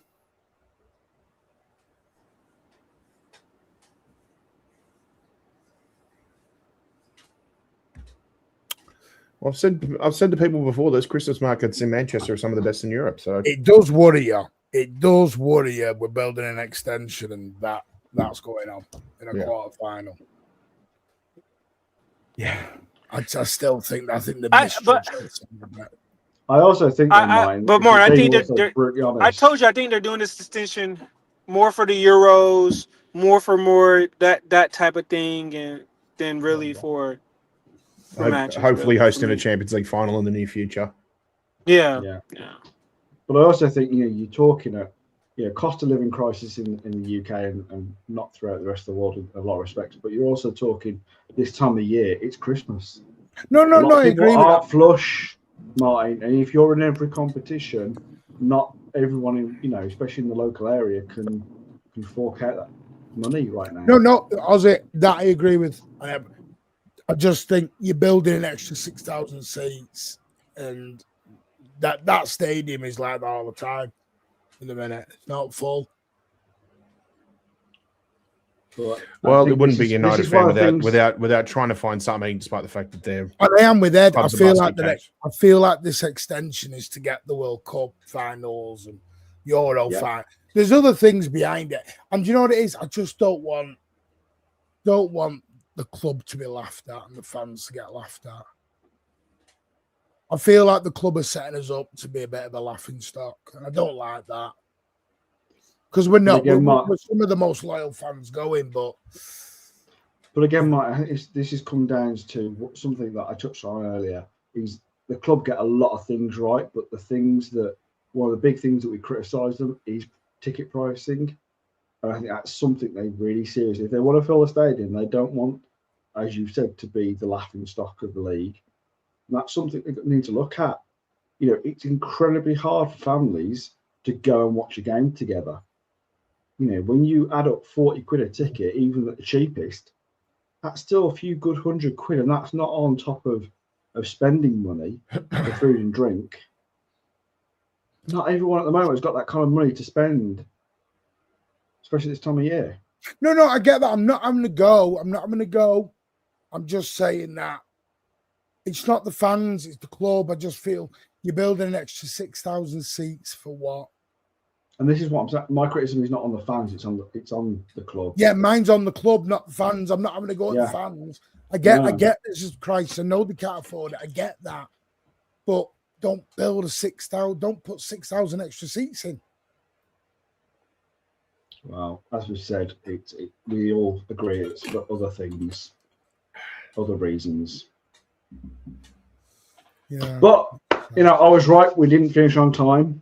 So you lose. No, we're done now. But there you go. There's Rich, Ozzy, Pat and me. We're on 15. There's predictions for the week. I've gone 4-1. Pat's gone 4-0. Ozzy's gone 5-0. Rich has gone 3-0. Alan/Ed's gone 4-1. We've all gone for a win, buddy. Oh, we've all gone goal scoring crazy. Yeah. So we'll have fun. We'll be back Sunday night with the West Ham post match. Then we'll have Christmas off. There will be a Christmas Day video out. Final thoughts, gentlemen? I suppose from me, it's a big thank you to everyone who's joined tonight. As Martin said, I'm only coming back for a short period of time for today, and then I'll be off for the Christmas period. So thank you to everyone for the support. Much appreciated. I'm still doing the Instagram, and I'll maybe do a 15-minute, 20-minute show with either Martin or Tone over the next week or two. But after that, I will be enjoying Christmas and then coming back to the new year, which, I feel that, looking forward to January and the transfers coming up. So could be a big January, which is unusual for us, apart from last January, obviously. So, yeah. Big thank you, and thanks for everyone for watching, and big up the panel. Yeah, thanks, Ozzy. Pat?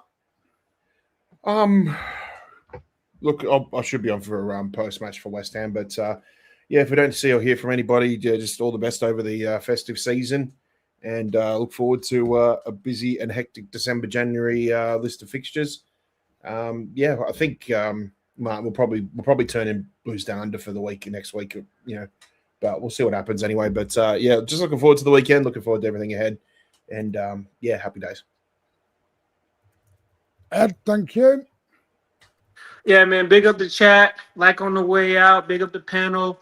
And remember, guys, this is a time that we can, remember what's really important for, to us with our families and stuff. Don't forget that this holiday season. If you're alone, you can always reach out to us, and there's people out there that you guys can talk to if you're alone for the holiday season as well. Yeah. Definitely. Yes and no, Pardo. because I know I'm in a group at the minute with people, and within there is a meeting next week. No, the club haven't done their full due diligence on it because they never spoke to the fans about it. Which is why there's a meeting again with City Matters next week. So you would think they should have done, but sadly they didn't do their full due diligence. Space today, yes, there will be. Because I've got to go back to work later, so I've got 4 hours doing nothing, so I might as well listen to you lot prattle on with yourself while I sort my daddy out. Happy New Year, Oz, when it comes. Yeah, Merry Christmas to everybody and Happy New Year to everybody. This is going to send you over to Not In My Lifetime pod. Mankway Raid in the chat. Big up to you all. I'll see you later for the space. Oh, yes, and I'll see everyone for Exeter as well. He'll see you all for Exeter. I'll see him on a night out in town. And as always, up the Blues, smash those likes. We'll see you all Sunday. Take care. Yeah.